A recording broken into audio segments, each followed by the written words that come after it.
Number 1 channel के number 1 show कच्चा चिट्ठा में आप सभी का स्वागत है। आपके साथ मैं हूं सबीना तामंग देशमुख। कच्चा चिट्ठा में बात उस खबर की जिसमें इजरायल को बड़ा झटका लग सकता है। 1.5 महीने से चल रहे महायुद्ध में अब वो हुआ है जिसका हमास बेसब्री से इंतजार कर रहा था। इजरायल और हमास 4 दिन के सीज फायर पर राजी हो चुके हैं। अब ऐसे हालात में दावा यह किया जा रहा है कि इजरायल को हमास के साथ सीज फायर करना बहुत ही भारी पड़ने जा रहा है।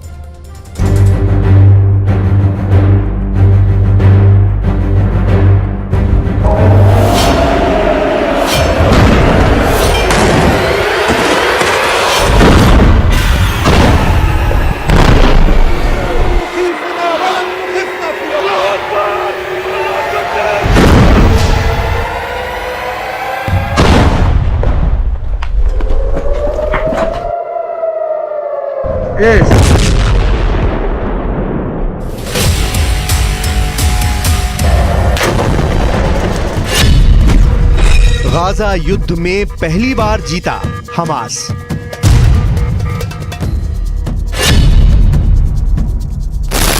फिलिस्तीन और मिडिल ईस्ट की मीडिया दावा करने लगी है कि 1.5 महीने के भीषण गाजा युद्ध में पहली बार हमास ने इजराइल को हरा दिया है। दावा किया जा रहा है कि हमास के भारी दबाव और भीषण हमलों की वजह से इजराइल सीज फायर करने को मजबूर हो गया है।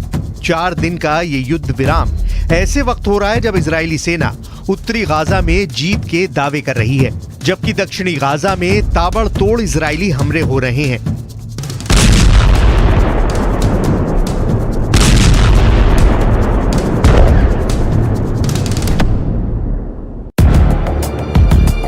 दक्षिणी गाजा का खान यूनिस शहर इजरायली हमलों से बुरी तरह से तबाह हुआ है। ऐसे वक्त में इजराइल हमास के साथ सीज फायर को क्यों तैयार हुआ, इस पर पूरी दुनिया में खलबली मची हुई है। दावा तो यहाँ तक किया जा रहा है कि हमास चीफ इस्माइल हानिया और हमास के टॉप कमांडर और नेता याहिया सिनवार ने अपनी शर्तों पर इजराइल को सीज फायर करने के लिए झुका दिया है। प्रधानमंत्री नेतन्याहू और उनकी युद्ध सरकार में शामिल कई मंत्री इस फैसले से बेहद नाराज हैं। फिलहाल सीज फायर के बहाने हमास को मिले 4 दिन इजराइल पर बहुत भारी पड़ सकते हैं। 4 दिन में इजराइल की हार। 1.5 महीने से ज्यादा की जंग में उत्तरी गाजा की 60% इमारतें पूरी तरह से तबाह हो चुकी हैं, जबकि 13,000 से ज्यादा फिलिस्तीनी अब तक मारे जा चुके हैं। एक अनुमान के मुताबिक इजरायली सेना अकेले उत्तरी गाजा में ही 23,000 बमों से हमला कर चुकी है, जबकि हमास की 700 सुरंगें तबाह करने का दावा भी आईडीएफ कर रही है। लगभग 18,000 ठिकाने हमास के तबाह करने का दावा इजराइल का रक्षा मंत्रालय कर चुका है। ऐसे हालात में क्या इस दावे पर यकीन किया जा सकता है कि 200 से ज्यादा बंधकों को बचाने के लिए इजराइल ने हमास के साथ सीज फायर पर समझौता किया है, जबकि खुद प्रधानमंत्री नेतन्याहू कह चुके हैं कि हम हमास के साथ किसी भी तरह का समझौता नहीं करेंगे और ना ही पूर्ण युद्ध विराम करेंगे।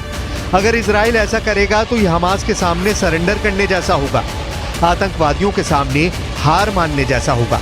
तो फिर इजराइल हमास के साथ 4 दिन के सीज फायर पर तैयार क्यों हुआ है? जरा इस पेचीदा पहली को भी समझ लीजिए और इजराइल की चाल को भी समझ लीजिए। इजराइल के प्रधानमंत्री बेंयामिन नेतन्याहू ने ऐलान कर दिया है कि भले ही दुनिया भर की मीडिया सीज फायर पर बढ़-चढ़ कर दावे करे, लेकिन ये बिल्कुल साफ है कि युद्ध नहीं रुकेगा, हमले नहीं रुकेंगे। सीज फायर का मतलब युद्ध रोकना नहीं है, बल्कि बंधकों की रिहाई के लिए एक रास्ता निकालना भर है। इधर कुछ मीडिया रिपोर्ट्स में दावा किया गया है कि इजराइल ने बेहद चालाकी से 4 दिन का वक्त सीज फायर के नाम पर ले लिया है, क्योंकि उत्तरी गाजा के बीचों बीच हमास के लड़ाके इजरायली सेना के टैंकों और पैदल सेना पर भीषण हमले कर रहे हैं। इजरायली सेना समझ नहीं पा रही है कि आखिर हमास इजराइल के इतने भीषण हमलों के बावजूद इजरायली सेना पर हमले कैसे कर रहा है। कुछ रिपोर्ट्स के मुताबिक इजरायली सेना उत्तरी गाजा में फिलिस्तीनी आतंकवादी समूह अल कुद्स ब्रिगेड को पूरी तरह से खत्म करना चाहती है, क्योंकि अल कुद्स ब्रिगेड ने उत्तरी गाजा में इजरायली टैंकों को तबाह करके रख दिया है। अल कुद्स ब्रिगेड इजराइल के 50 से ज्यादा टैंकों को तबाह करने का दावा कर रही है।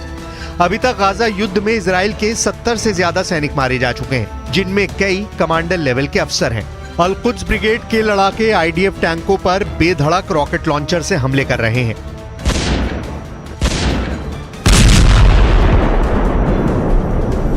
בחוץ דיבורי הבל. כאילו אחרי ההפוגה להשבת חטופינו, אנחנו נפסיק את המלחמה. אז אני מבקש להבהיר, אנחנו במלחמה, ונמשיך במלחמה. נמשיך במלחמה עד שנשיג את כל היעדים שלנו. गाजा युद्ध में पहली बार जीता हमास। कुछ पश्चिमी मीडिया की रिपोर्ट्स के दावों के मुताबिक इजरायली सेना आईडीएफ की इंटेलिजेंस यूनिट 504 इस वक्त उत्तरी गाजा और दक्षिणी गाजा में बेहद खास गुप्त मिशन पर लगी हुई है। दावों के मुताबिक आईडीएफ की इंटेलिजेंस यूनिट 504 ने ही हमास के हथियारों की खेप और सुरंगों का पता लगाया है। दावा तो यहां तक किया गया है कि दुश्मनों से बचाने में मोसाद और शिन बेट के अलावा 504 यूनिट का भी बड़ा योगदान सामने आया है। इजराइल की सीक्रेट फोर्स 504 एक्टिव इस वक्त बेहद एक्टिव है। 1.5 महीने से ज्यादा की जंग में हमास के कम से कम 300 लड़ाकों को आईडीएफ की इंटेलिजेंस यूनिट 504 ने पकड़ा है और उनसे पूछताछ में कई राज खोज निकाले हैं। इंटेलिजेंस यूनिट 504 ने हमास लड़ाकों से गाजा में उनके ठिकाने, अस्पतालों में कमांड सेंटर से लेकर हमास की अगली रणनीति तक का पता लगा लिया है, जिसके बाद से इजराइल ने हमास के साथ सीजफायर का फैसला लिया है ताकि हमास के लड़ाकों से मिली बेहद खास जानकारी के आधार पर इजराइल नए सिरे से उत्तरी और दक्षिणी गाजा में प्रचंड हमले कर सके।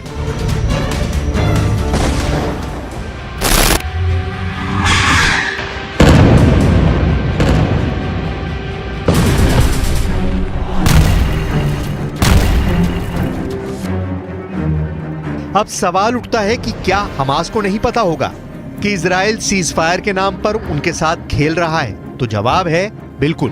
हमास के टॉप नेता और कमांडर सभी को पता है कि इजराइल सीजफायर की आड़ में गाजा में बहुत कुछ खेला कर सकता है, लेकिन हमास भी चाहता है कि अगर 4 दिन तक इजराइल के हमले हमास के ऊपर नहीं होंगे तो वो इस वक्त में इजरायली सेना पर नए सिरे से हमले करने के लिए अच्छी तैयारी कर सकता है। कतर में बैठे हमास चीफ इस्माइल हानिया और खुफिया ठिकाने पर छिपे हमास के टॉप नेता याहिया सिनवार सीजफायर के जरिए इजराइल के साथ जंग का सबसे बड़ा जुआ खेल रहे हैं। देखिए 4 दिन के सीजफायर में क्या तय हुआ है और सीजफायर के पीछे कौन कौन से देश शामिल हैं। हमास और इजराइल के बीच सीजफायर डील को मंजूरी मिल चुकी है। इजरायली कैबिनेट ने हमास के साथ डील को मंजूरी दे दी है। 4 दिन के लिए बंद हुए इजराइल हमास की जंग में 30 बच्चों समेत 50 बंधकों की होगी रिहाई, जबकि 300 तक फिलिस्तीनी कैदी भी इजराइल छोड़ेगा। इजराइल अपने बंधकों को छुड़ाने के लिए कई तरह की शर्तों पर सहमत हो गया है। हमास के नेता याहिया सिनवार की ओर से रखी गई शर्त को भी इजराइल मानने को तैयार हो गया है।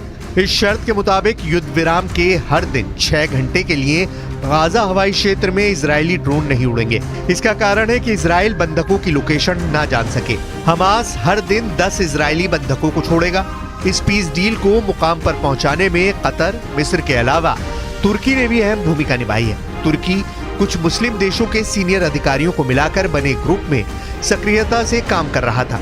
ये ग्रुप इजराइल हमास में सीजफायर के लिए सुरक्षा परिषद के स्थायी सदस्यों और दूसरे अहम देशों से बात कर रहा था। इस ग्रुप में तुर्की, कतर, मिस्र, जॉर्डन, नाइजीरिया, सऊदी अरब, इंडोनेशिया, फिलिस्तीन के विदेश मंत्री और प्रतिनिधि शामिल हैं।